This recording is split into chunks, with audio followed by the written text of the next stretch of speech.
اعوذ باللہ من الشیطان الرجیم بسم اللہ الرحمن الرحیم الحمد للہ الذی لا یبلغ مدحتہ القائلون ولا يحصي نعماءه العادون ولا يعدي حقه المجتهدون الذي ليس لصفته حد محدود ولا نعت موجود ولا وقت معدود ولا أجل ممدود فطر الخلائق بقدرته ونشر الرياح برحمته الصلاة والسلام على الرسول المسدد المصطفى العمجد المحمود الأحمد سیدنا و مولانا و مولا الکونین جد الحسن والحسین عانی ابو القاسم محمد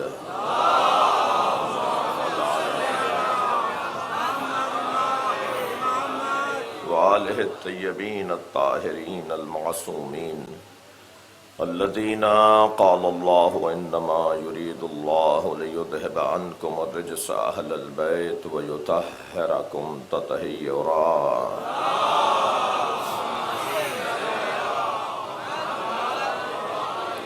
ولعنة الله على أعدائهم أجمعين من يوم عداوتهم إلى قيام يوم الدين أما بعد قال الحكيم في قرآن الكريم بسم الله الرحمن الرحيم وإذ ابتلى إبراهيم ربه بكلمات فأتمهن قال إني جاعلك للناس إماما قال ومن ذريتي قال لا ينال عهد الظالمين صلوات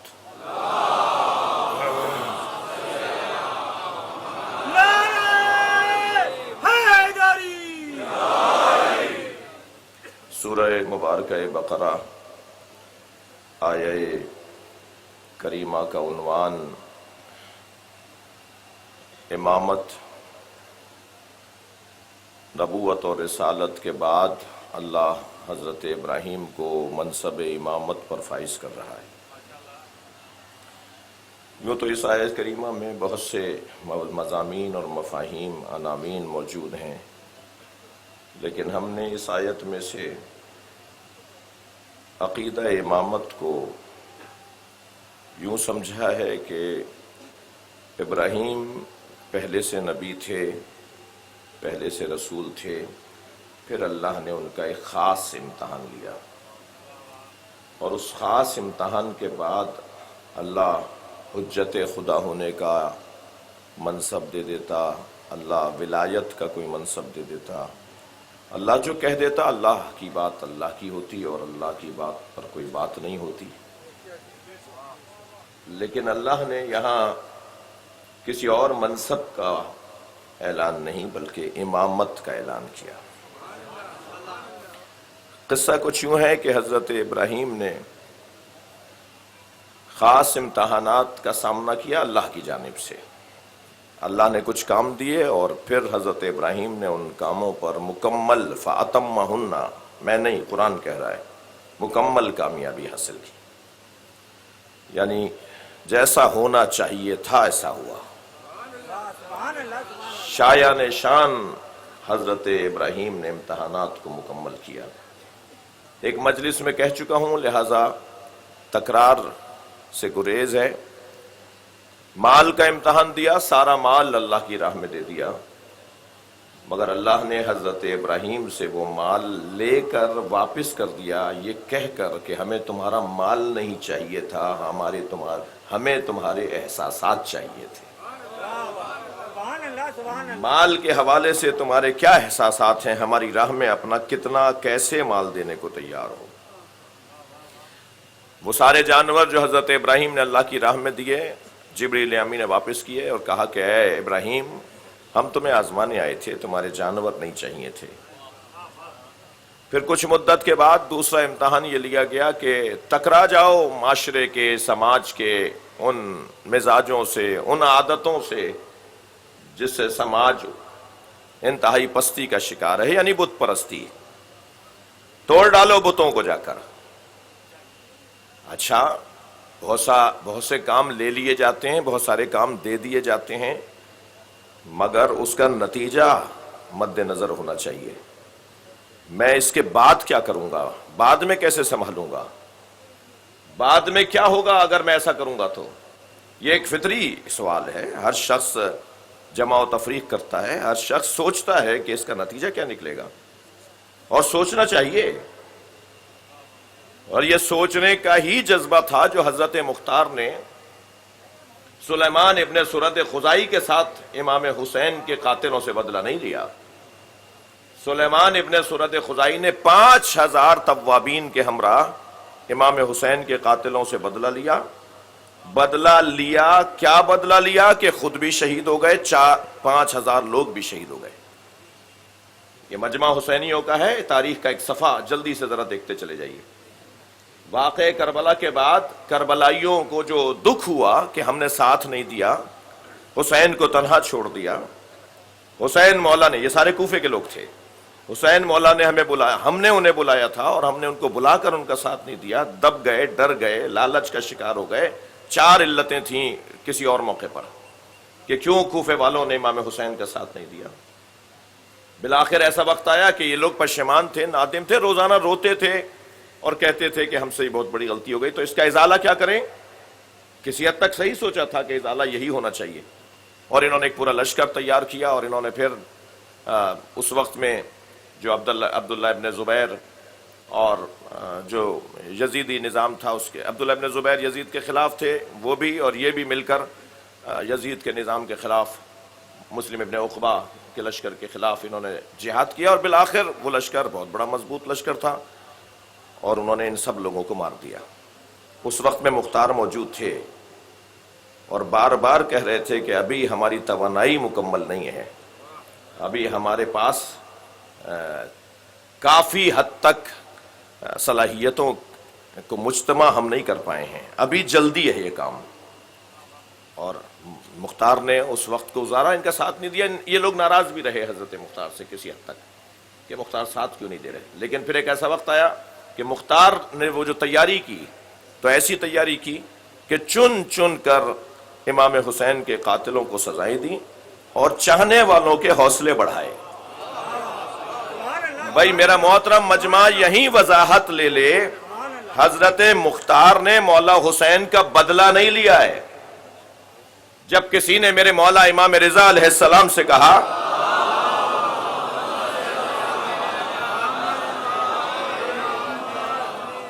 کہ پھر یہ بدلہ تو ہو گیا، مختار نے بدلہ لے لیا، پھر یہ گریہ کیسا، پھر یہ ماتم یا عزاداری، پھر یہ دکھ، یہ پھر ہر سال محرم کا انعقاد کیسا، کیونکہ امام نے اپنے چاہنے والوں کو کہا کہ محرم چاند رات سے امام کے گھر سے رونے کی آوازیں بلند ہوئیں، پہلی محرم سے مرثیہ پڑھنے والے شاعروں نے مرثیہ کہنا شروع کیا۔ تو کسی نے کہا کہ جب بدلہ ہو گیا، مختار نے بدلہ لے لیا، تو اب جملہ سنیں امام کا۔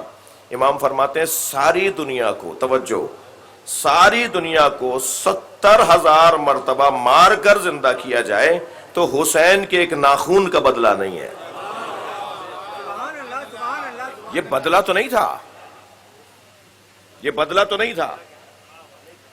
بدلہ، لفظ بدلہ، بدل لفظ استعمال کرتے ہیں ہم اپنی اردو میں، اپنی زبان میں، یہ عربی کا لفظ ہے۔ بدل، نعم البدل، ہم ایک لفظ استعمال کرتے ہیں۔ امام حسین کا بدل کون ہے؟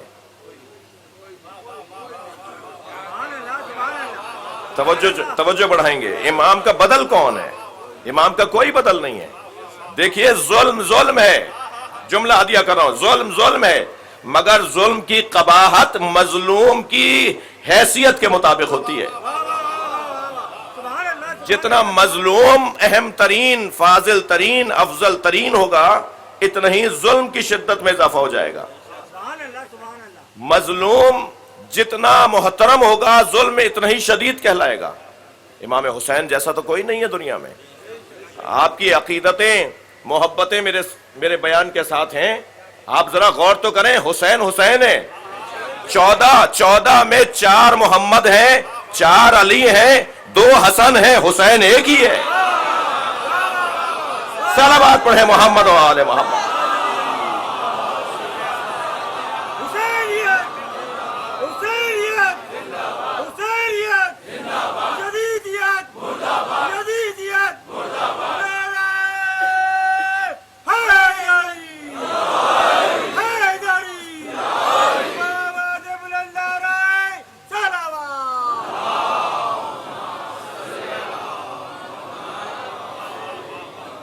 بھائی کچھ یہ مفہوم ایک حد تک بات روشن ہے کہ امامت حضرت ابراہیم نے امتحانات کے بعد حاصل کی ہے. توجہ، کہا جا کے بت توڑ دو، اور اب حضرت ابراہیم جانتے ہیں کہ اس کا نتیجہ کیا نکلے گا. تبھی تو کمال ہے کہ میں اس نتیجے کو قبول کرنے کے لیے تیار ہوں. نتیجہ کیا نکلے گا؟ ابراہیم کو آگ میں پھینکا جائے گا. آگ میں جلنے کو تیار ہو. تو حضرت ابراہیم نے جو کہا اسے علامہ اقبال نے 2 مصروں میں یوں لکھا: بے خطر کود پڑا آتش نمرود میں عشق، عقل ابھی محو تماشائے لبے بام رہی. جی، جمع و تفریق تو عقل کرتی ہے، عشق تو کام کرتا ہے. تو حضرت ابراہیم نے آگ میں کودنے کے لیے آمادہ تھے اور پھینکا جا رہا تھا، اور انتہائی اطمینان کے ساتھ.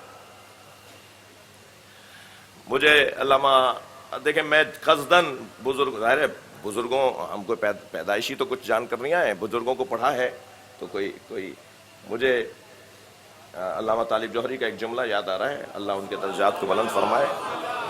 تو وہ فرماتے ہیں کہ منجنیق میں رکھ کر حضرت ابراہیم کو اتنا گھمایا گیا کہ اس عمل سے ذہن عالی پر کوئی اثر ہو سکتا تھا، مگر جب جبریل نے پوچھا نا ہل لک حاجت یا ابراہیم، تم بپا تھا، ایک شور بپا تھا فرشتوں میں، قدسیوں میں ایک شور بپا تھا کہ تیرا خلیل جلایا جا رہا ہے، پھینک رہے ہیں اس کو. یعنی اللہ کا سارا نظام تنہا ہے، اللہ والا اکیلا ہے، اور شیطان والوں کا غلبہ ہے.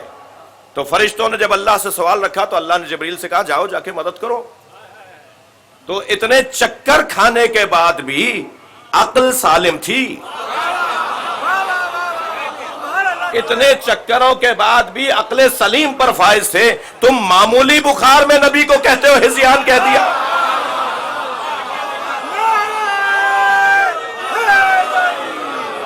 صلوات پڑھے محمد و آل محمد.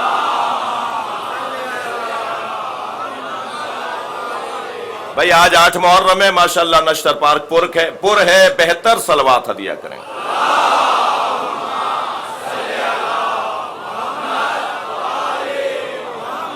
انتہائی اطمینان کے ساتھ ابراہیم آگ کی طرف اڑتے ہوئے، فضا میں اڑتے ہوئے جا رہے ہیں. پھینکا گیا ہے انہیں، قریب بھی نہیں جا سکتے تھے، اتنی آگ کی تپش تھی. پھینکنے والے قریب بھی نہیں جا سکتے تھے. تو پوچھا حل لک حاجت یا ابراہیم، ابراہیم کو حاجت ہے؟ فرمایا اما الیک فلا، ہاں ہے مگر تم سے نہیں ہے. واہ، کہا پھر کس سے؟ کہا اسی سے ہے جس نے تمہیں آنے کی اجازت دی ہے. کہا پھر بتا دو جا کر ہم اسے پیغام پہنچا دیں. اب جملہ سنیں حضرت ابراہیم کا. کمال معرفت، بندہ پروردگار ایسا ہونا چاہیے. عبد الہی کو کیسا ہونا چاہیے؟ کسی سے سوال نہیں کروں گا، مانگوں گا اسی سے جس کی خاطر جا رہا ہوں. کہا اما الیک، تم سے نہیں ہے. کہا کس سے؟ اسی سے. کہا پھر کیا کہوں جا کر؟ بتا دو، پہنچا دوں پیغام. تب جملہ فرماتے ہیں علمہ بحالی یغنی عن سوالی، وہ میرے حالات کو جانتا ہے، سوال کی ضرورت ہی نہیں ہے. بھائی صلوات پڑھیں گے محمد و آل محمد.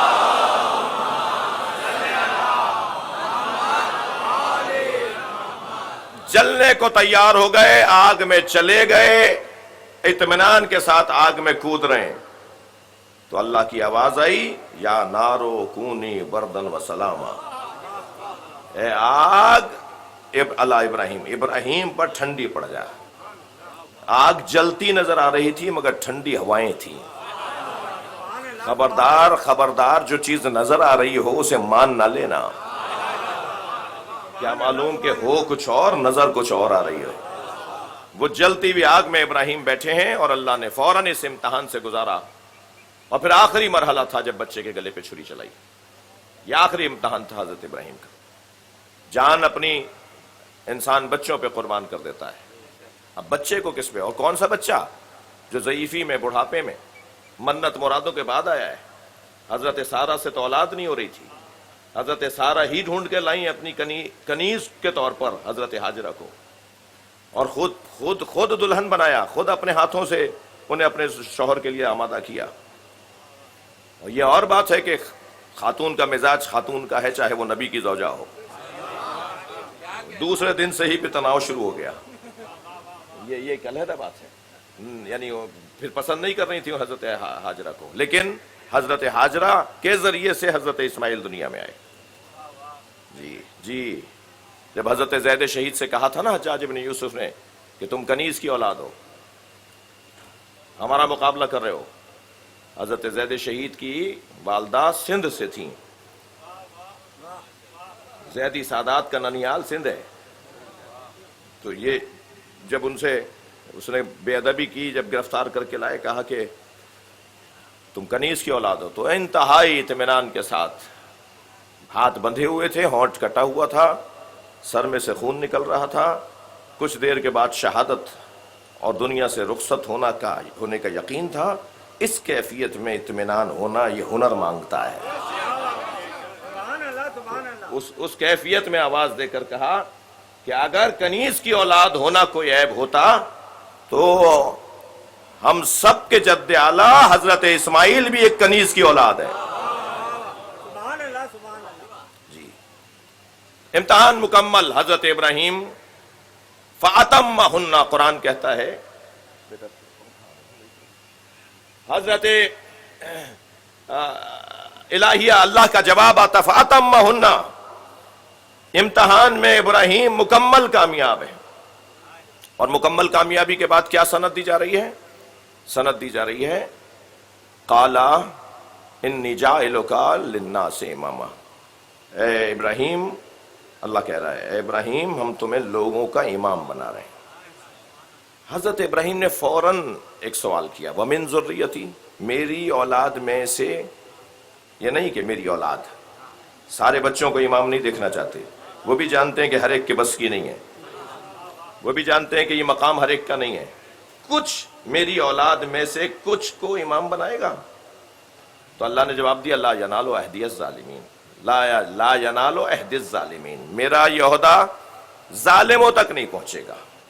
تو بس عزیزو، آج 8 محرم اور میں اصلی مضمون پر اس انداز سے کہ امامت کے لیے بنیادی شرط عصمت ہے. یعنی امام وہ نہیں ہو سکتا جو معصوم نہ ہو. امام کا معصوم ہونا ضروری ہے. امام کی 3 روشن صفات ہیں. عقیدہ امامت پر آج 8ویں مرحلے پر ہوں. امامت کی 3 موٹی روشن صفات ہیں. میں مصداق شاید نہ بتاؤں، اور ضرورت کیا ہے بتانے کی. آپ صفات تلاش کر لیں، خود اہل نظر آ جائے گا، خود مصادیق نظر آ جائیں گے. لہذا امامت کی پہلے سن لیجئے کہ امامت کی 3 بنیادی شرط، 3 بنیادی صفات. ایک صفت، اور دوسری صفت میں آج نہیں ٹھہروں گا، ایک صفت علم امام. وہ امام نہیں ہو سکتا جس کو پوری کائنات کا علم نہ ہو. دلیل کہاں سے لاؤں؟ اسی آیت سے دلیل. فَأَتَمَّهُنَّ، مکمل کامیابی. مکمل کامیابی بغیر علم کے کیسے ہوگی؟ بغیر معلومات کے کیسے ہوگی؟ پھر بھی اگر کسی کو رہے کہ نہیں یہ مراد کہاں سے لے لی آپ نے، تو پھر اسی قرآن نے حضرت ابراہیم کے لیے اعلان کیا نُرِیَ إِبْرَاهِیمَ مَلَکُوتَ السَّمَاوَاتِ وَالْأَرْضِ لِیَکُونَ مِنَ الْمُوقِنِینَ. ہم نے ابراہیم کو آسمانوں میں جو کچھ ہے دکھایا، زمینوں میں جو کچھ ہے دکھایا، تاکہ ابراہیم کا یقین مکمل ہو جائے. تو جو سب کچھ دیکھ سکتا ہو، جس کی نگاہیں کہیں رکاوٹ کا اور انسداد کا شکار نہ ہو، وہ امام ہوگا. یعنی علم امام. علم امام. توجہ، 27 مشکل سوال جوڑ کر لائے تھے مولا علی کے پاس. 6 سوال پر بھول گئے تھے کہ سوال کیا تھا. حضرت نے سوالات بھی بتائے، جواب بھی بتایا. جب کسی نے کہا کہ کیا آپ کا علم مصطفیٰ کے برابر ہے، یعنی علم کا یہ انداز، تو فرمایا ھذا لعاب النبی، خبردار میرے علم کو نبی کے علم کے برابر نہ کہنا، میرا علم لعاب مصطفیٰ ہے. پہلی مرتبہ سرکار نے جب مولا علی کو گود میں لیا، تھکے تو نہیں آپ حضرات؟ مولا نے گود میں لیا، گود میں لیا. پہلی مرتبہ مولا علی نے جو گھٹی لی ہے, جو پہلی غذا لی ہے اس مادی دنیا میں آ کر, وہ نبی کا لعاب دہن لیا ہے.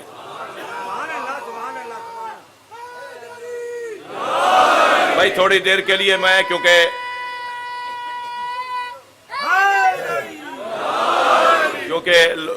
اپنے معاشرے کے ذہنوں سے بھی آشنا ہوں, آپ ہی کے درمیان رہتا ہوں, شہد چٹا دینے کی گھٹی کو مان لیں گے؟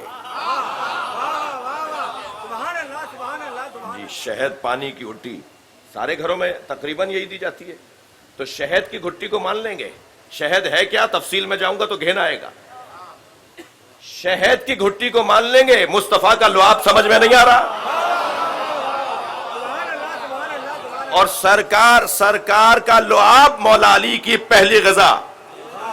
اور اس منظر کو مولا نے یوں بیان کیا کہ نبی نے مجھے علم ایسے دیا جیسے پرندہ اپنے بچے کو دانا دیتا ہے. زکانی رسول اللہ,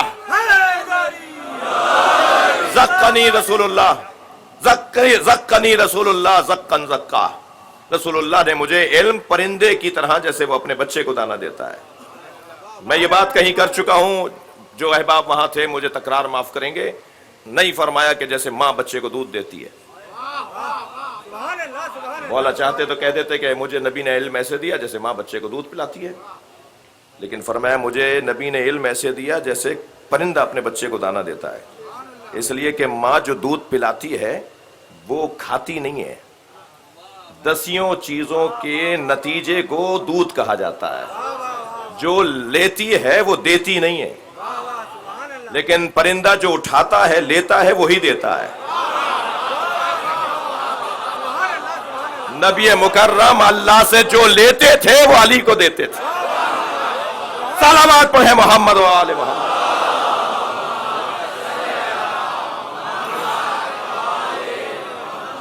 پھر میں اپنے ایک بزرگ کو یاد کر رہا ہوں, جناب اظہر حسن زیدی کو. بہت سے بزرگوں کو یاد ہوں گے, علامہ اظہر حسن زیدی کا ایک حسین جملہ ہے. وہ فرماتے ہیں علی وہ ہے, توجہ, علی وہ ہے جسے نبی نے پہلے دن ہی زبان دے دی تھی. صلوات پڑھیں محمد و آل محمد.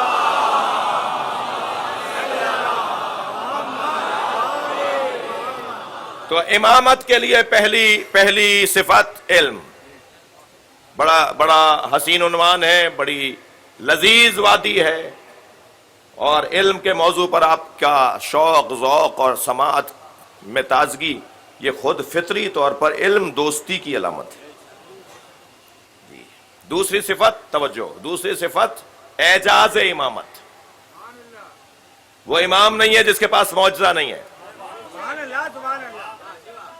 اچھا, مجلس میں اہل علم یعنی مدرسوں سے تعلق رکھنے والے افاضل تشریف فرما ہیں, تو بعض لوگوں کا خیال ہے کہ معجزات صفت نبی ہے, لیکن میں بزرگوں کو پڑھنے کے بعد, بہت کچھ سمجھنے کے بعد, سمجھانے کی الحمدللہ پوزیشن میں ہوں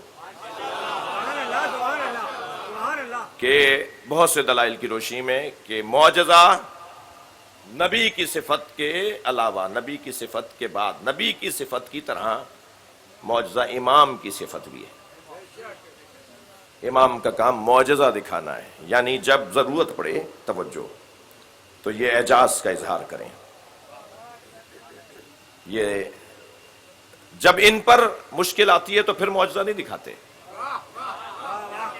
قاعدہ ذہن میں رہے, جب ان پر مصیبت آتی ہے تو وہ امتحان ہوتا ہے, پھر معجزہ نہیں دکھاتے. لیکن جب دین پر مصیبت آتی ہے, جب سماج پر مصیبت آتی ہے, جب دوسرے پر پریشانی آتی ہے, تو پھر معجزہ دکھاتے ہیں. روایت تو بڑی لطیف اور ظریف ہے, تردد کا شکار بھی ہوں کہ سناؤں یا نہیں, لیکن آپ کی توجہ اور میرے پاس وقت بھی تنگ ہوتا جا رہا ہے. معمولاً امام حسن مجتبیٰ دربار میں نہیں جاتے تھے.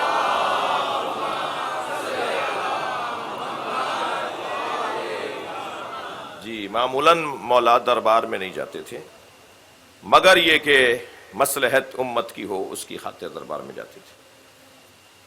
سائیں ناصر شاہ صاحب تشریف فرمائے ہیں، جناب محترم وقار مہدی صاحب تشریف فرمائے ہیں۔ ان کی ہمیشہ صوبے کی سطح پر خاص سب کے ساتھ، اہل سنت کے ساتھ، شیعوں کے ساتھ، ہندوؤں کے ساتھ، مسیحیوں کے ساتھ، اور ہونا بھی ایسے ہی چاہیے،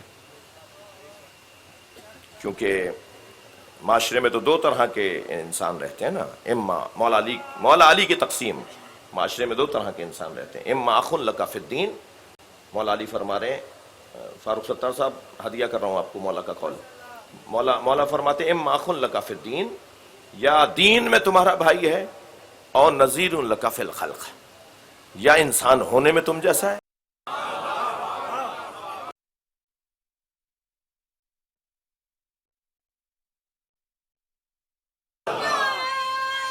مائک نہیں ہے؟ بیٹھ۔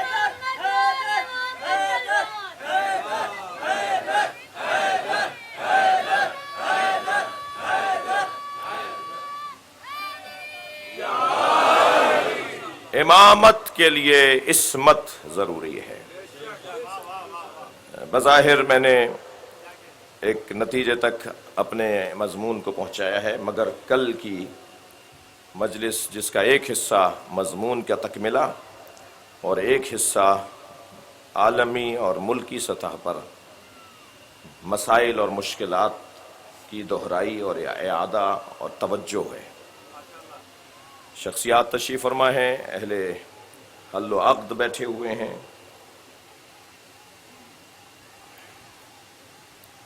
ملک جن مسائل اور مشکلات کا سامنا کر رہا ہے اس میں جہاں ذمہ داروں کی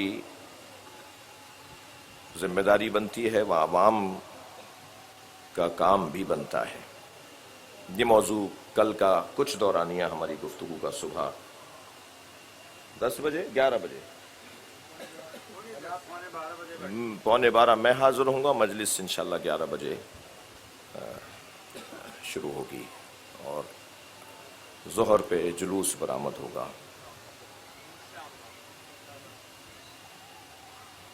8 محرم ہے،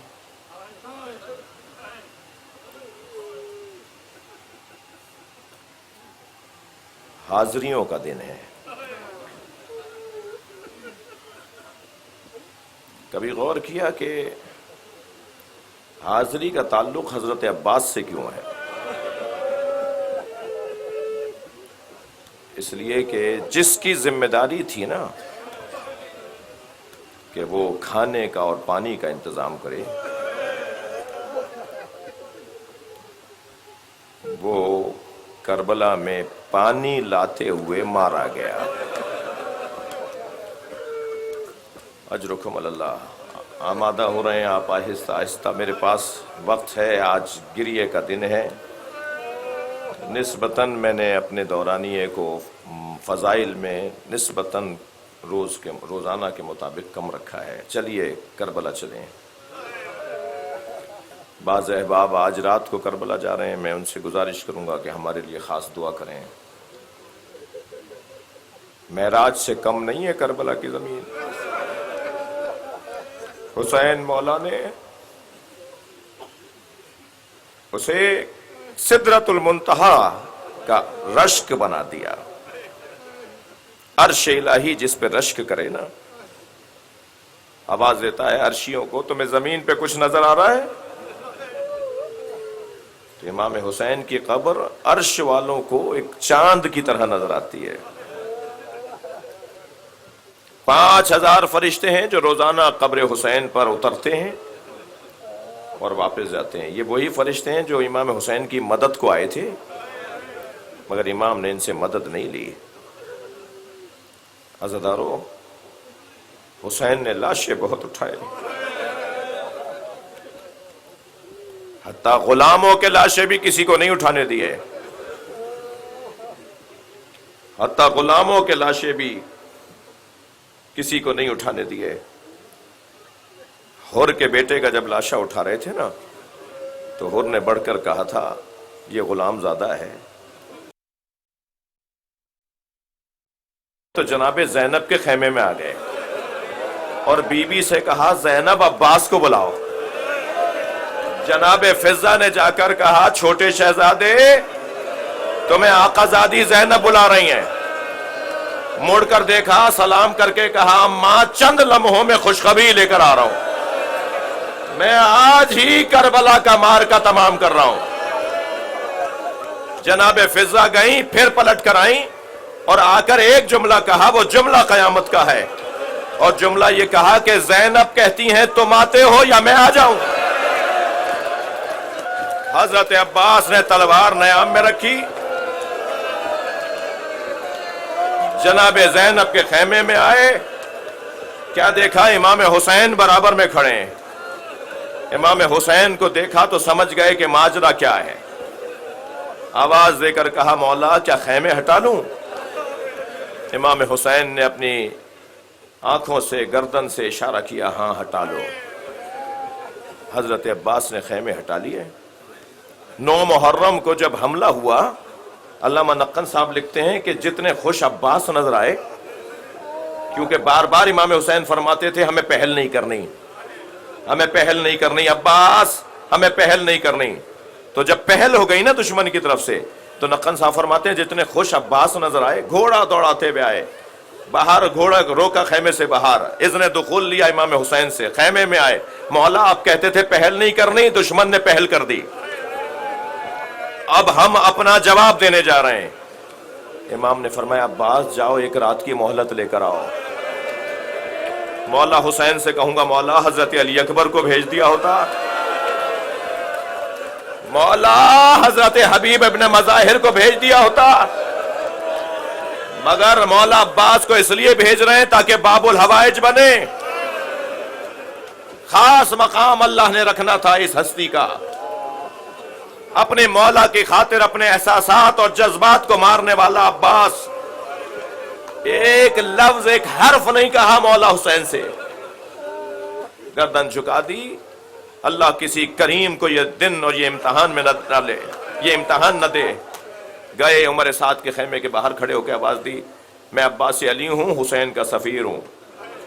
حسین نے کہا ہے کہ جنگ عاشور کے دن کرو، اسے ایک دن آگے بڑھا دو. کہنے لگا میں مشورے لے کر بتاؤں گا. جملہ بڑا سخت ہے، کیسے کہوں؟ کھڑا رکھا حضرت عباس، مگر حکم امام. کچھ دیر کے بعد آ کے کہا کہ مشورہ مکمل ہوا، جنگ اب عاشور کے دن ہوگی. یہ میں نے آپ کو چند مثالیں دے دیں کہ حضرت عباس نے اپنی ذات کو کیسے ختم کیا، اور جو اپنی ذات کو ختم کر دے وہ راضیتاً مرضیہ ہو جاتا ہے. فادخلی فی عبادی وادخلی جنتی پر فائز ہو جاتا ہے، پھر وہ باب الحوائج بن جاتا ہے، پھر اسے پکاریں گے تو اللہ جواب دے گا. ایک قیافہ شناس کہتا ہے کہ کوفے میں نے کٹے ہوئے سر دیکھے جو نیزوں پہ سوار تھے. کہتا ہے ایک ایک سر کو دیکھ کر حال بیان کیا کہ یہ کیسا تھا، اس کی صفات کیا تھیں، اس کی عادات کیا تھیں. تو جب سارے سروں کو دیکھ کر اس نے بتا دیا تو کسی نے کہا ایک سر گھوڑے کی گردن میں بھی بندھا ہوا ہے. بڑا سخت جملہ ہے جو میں نے کہہ دیا.